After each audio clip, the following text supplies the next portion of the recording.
Gemara. Today's daf is daf nun. Thursday daf nun Amid Aleph. Thinking about 4 lines on the top. We're learning about different institutions from Usha. So this is number 3. Amid Abulay. Before the other 2 Abulay said as well. This is the third one Abulay is saying. But Usha, he's skinu. And Usha they made a special takana. Hamavaza. Somebody splurges and gives charity. Al Yavaza is you never give more than a fifth of your charity. As Rashi says, if you give too much away to charity, then eventually you'll end up on the charity heap, charity line as well. And Teza brings from Yerushalmi, the first time you give a fifth of whatever the maximum, a fifth of what you own, but afterwards only a fifth of your profit. The world says that the word tzedakah, tzadik dala kuf hey, is as follows. Tzadik and kuf and dalad and hey. Tzadik is 90 and kuf is 100. So the minimum that you can give is 10%, 90 to 100. But Dal and Hay is 4 and 5, and that's 20%. The max you can give is 20%. In fact, it's in the Chumash, the Vilna says there's that a rich man shouldn't give by machzor shekel shouldn't give too much, and the trup there is munach revi, which means keep for yourself 4 parts, and 1/5 is maximum you give away. And according to many poskim, this applies to all mitzvahs. You should not spend for a period of film. Mr. Bird talks about it. There's more than a fifth of what you own. This is in Simon Tafrei Nunvad. When it comes to a loisa, said to avoid doing avera, there's no limit how much to spend. Says the Gemara, because you might then eventually come to you. The Gemara says right here that you yourself shouldn't end up in the bread line. This person wanting more than a fifth of his fortune will near his friend and allow a man who is his friend Rabbi Sheva. Others say, Rabbi Sheva wanted to give more than a fifth. They didn't let him. The Tzanza used to give all the money he received in tzedakah. They once asked him, how are you allowed to? Hamavazers. So he said to them, it says if you do an avera to hari tzedakah chatecha prek. Now by giving tzedakah, you cleanse your avera. So he said that once he made a big avera. He gave more than a fifth of his fortune. So ever since then, he's caught in the spiral because he wants to continue being mechaper on that avera by giving more tzedakah, and then again it comes out that the aggregate is more than a fifth, and he can never get out of it. Nachman said, how do you know this? And therefore, some people want to say it's Mahat Torah. And Yaakov said, whatever you give me, I will give Maisa to double Maisa. 10 and 10 is 20. Says the Gemara, if you give 10, it takes 100 down to 90. Give another 10, it takes 90 to 81. So it's not the same. Both tenths are done at the same time. Rav Shimi Barashi said, and the Rav Eloi's 3 things that he said here, the names are getting less and less. The first time he said the name of 2 people, the name of Rish Lakish, and the name of Yisrael Hanina. The next time he says only Rish Lakish, and now he says only in his own name. To remember what it is. The first time is Ketanim. The first rule was about Ketanim that you have to give charity. You have to take care of your kids between the ages of 6 and 12 or 13. And the next one was Kesuvos. If somebody gave away his entire estate to his children, does he get a life tenancy? And the third one is bizbiz, not to splurge. Another takana that made that a person should try to give education to his son till 12 years old. Once he's 12 years old and he still hasn't learned much, threaten him, do everything you can. As Rashi says, you can give him malchus, give him whatever you want if he refuses to learn, and stop playing games.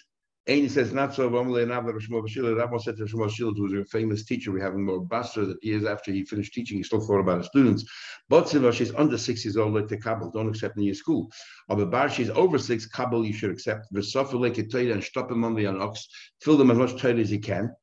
And already before in you're right. 6 years old, you stuff him like a cow, but you don't just discipline him in a bad way. Until 12 years old. That's one. So that's the difference between 6 and 12. Your boy say Melekash is not a problem. Halamikra, Halamishnah. Chumash is 6 years old and Mishnah is 12 years old. Rabbi said, Amli, and my mother said, Bar Shis Lamikra, 6 years old is Chumash, and Bar Eser Lamishna, 10 years old is Mishnah. Now, in the piggy of it says Ben Chumash Lamikra, and here it says Bar Shis. So which one is it? So Taisa wants to say that Bar Shis is when you start forcing, and Chumash is when you start just teaching.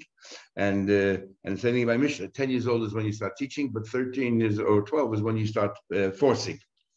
And Yeah. Other Rishonim say the difference between father teaching his own child at home, homeschooling, or in school. Homeschooling is from 5 years old, and at school is from 6 years old. Interesting. Today's modern education says 6 years old when a kid should go into grade 1. So here, clearly, that's where it comes from. And big machlekes are showing what exactly 6 years old means over here. Rashi seems to be learning. He says so by a fast day. We'll see in a minute. That 6 years old means a 6th year. It actually means 5 years old, and 5 years old means the 4th year. The Rambam actually says Ben Shmeinos L'Chubah means 17 years old, the 18th year. And Taisus holds it means 6 years, 5 years, the way we normally translate. Another shame as well. So Abai said that my mother, who raised me, said 6 for Chumash, 10 for Mishnah, Bar Kleisel, and it's a 13 for fasting. Me'eis leis, he fasted full time, and that's what Rashi says. It can't mean 13 years old. The Torah says that Abai is a mother, so 13 must mean the 13th year. A year before the Bar Mitzvah, you have to fast a full day, and 2 years before that, you do kindness of shows when you prepare. And Torah holds no. It means that the 13th year means actually 13 years. Which one? I said, I grew up past 12 or 12th year. I said, my mother said, hi, Bashis, this is 6-year-old, as soon as became 6 years old, Tikale was bitten by a scorpion, began Mishnah, she said, the day became 6. Lechai will not survive. My sister, so what's the therapy? Is Merarta, the gallbladder, the Daya from his bird called Daya, Chivarta Whiteland, Beshikra, and so could be in the Shafia, Vinishkaya, you smear it on him, and then on the child, Vinishkaya, give him to drink. And give them to drink. So Rashi holds that's the medicine. Tasha, you just said he'll die straight away when that's the medicine. That's the according to Tasha, that's the preventative medicine to make sure they don't get bitten in the first place, to keep them away, to repel these scorpions. Hi Bashas, the 6 years old, the Torah was the Buddha BM, the 6th birthday, something about this. And that's when you sort of jump from one stage of your life to the next one. Bitten by a bee, like I won't live. My sister say. So what exactly is what's the remedy in this particular case?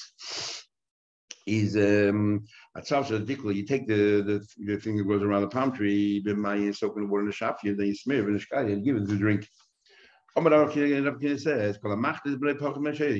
If somebody starts teaching or brings his kid to school under 6 years old, you'll run after him, you never reach him. In other words, he'll get so sick, you'll never be able to cure him again because he's putting too much pressure. That's one version. That's today's modern education version. Others say, others will try to catch up to him in his knowledge.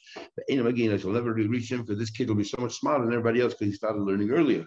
But the truth of the matter is they're both true. What is both true? Cholish v'gamir. They're weak. The kid will be a bit weak physically, but v'gamir he'll be very, very smart. Now, what's fascinating is Rashi says before, I forgot to tell you what Rashi before, why a girl starts fasting before a boy does. Rashi says that girls are stronger than boys. And actually, you know why girls are stronger than boys? Because they don't have to learn Torah. Boys learn Torah, and Torah weakens a person. Rashi says in the right middle of the page, in the heading of its Nikes. But boys have to learn Torah, and Torah matesha Torah as well, weakens a person. Extraordinary Rashi. Anyway, so then he continues. Another pshat is how the kochi, how the body. The other pshat is the halacha. Depends on the child. There's no rule. There's no hard and fast rule. Let's say everyone should start at 6 or everyone should start at 5. Every child is different. The weak child, you start a bit later, delayed. And a strong child, you start earlier. And weak and strong and actually means physically. But others learn that doesn't mean physically, means psychologically. Is the child ready? Start earlier. Child not so ready, then delay. So there shouldn't be a hard and fast rule that no kid could come in and the birthday comes about, falls on a certain day. It should be more like a test, a means test. If a woman, let's say, sold her property, remember the property she brings in, and it gets plucked by the husband, he takes care of it, he keeps all the produce, but then when she leaves, she takes the property regardless of its whatever the value is when she leaves the marriage, let's say a divorce. What happens to Mesa, Haba, or Mesa, and let's say she dies, if she sold Nichse Meluk, they Usha made a takana that the husband, when he got married to her, he's like a purchaser because he's a third party. And therefore, if let's say 30 years later, 10 years later she sells it, and 30 years later she dies, he has the right to go to the people who bought it and take it back from them because saying, I purchased it before you guys did it, therefore give it back to me. And he has to compensate, whatever, but he takes it back. This is the takana they made to give the husband incentive that he should work on the field. Once I found Rabbi Hu, Lusha was standing there in the gathering place in Lusha. Who exactly is the author of all these takanas in Lusha? It's actually Rabbi Yossi Bechanina. He learned from him. Our boy in Zimin, he memorizes, he revises 40 times. We had this before, many other places. And then if you revise it 40 times, so then it's as if he was in his pocket. You have to learn it 40 times. The pasuk says, "Ashrei shemri mishpat eizrei." Praiseworthy is the person who does tzedakah all the time. How do you do tzedakah all the time? How in the world do you do tzedakah all the time? Says the Gemara. If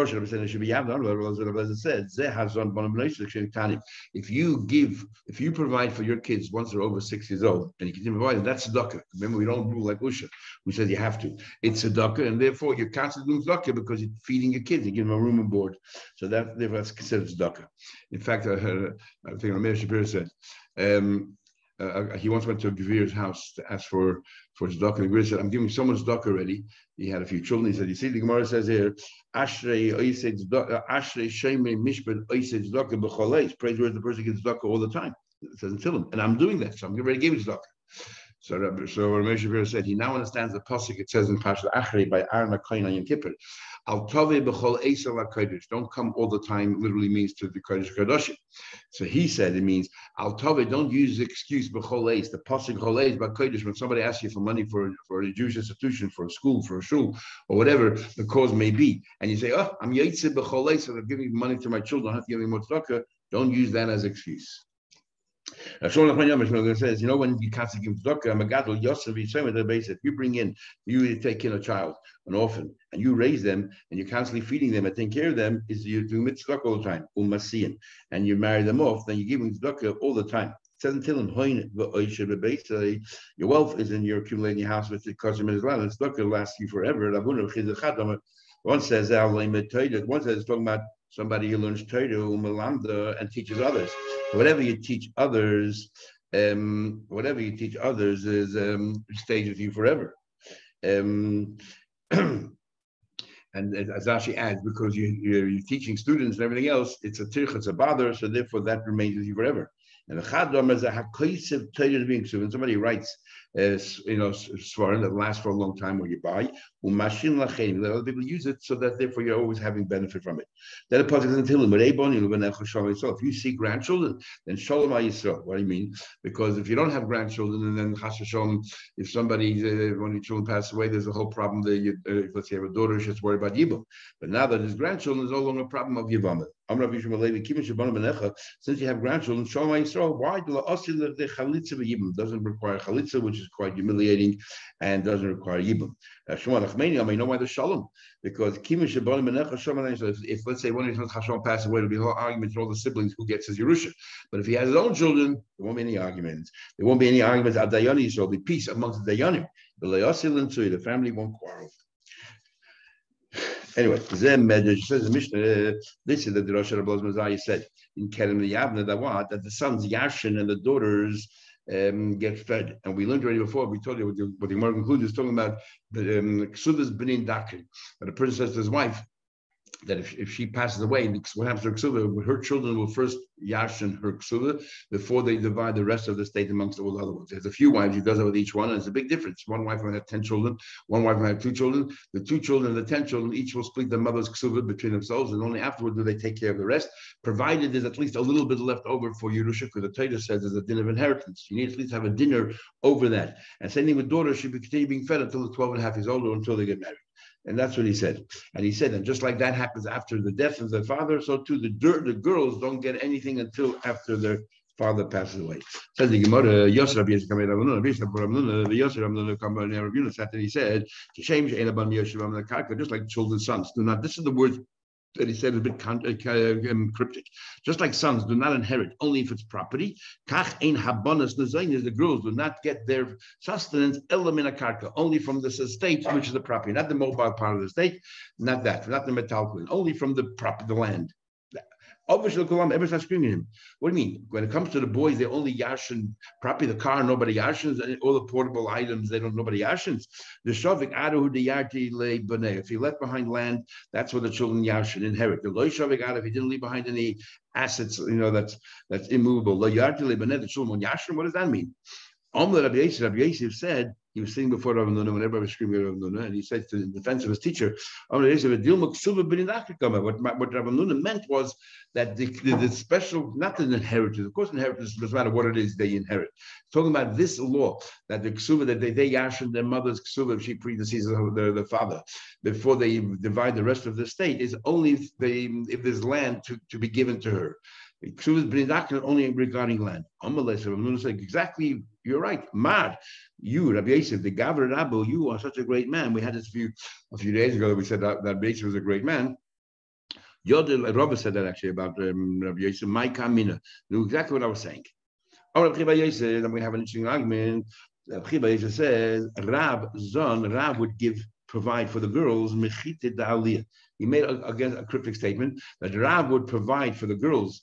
This special condition that you feed to the girls, he would provide them mechite da'aliyah, from the wheat from aliyah. Now, what exactly does it mean, the wheat from aliyah? And the Gemara can explain what exactly what that word aliyah over here means. Says the Gemara, what does he mean?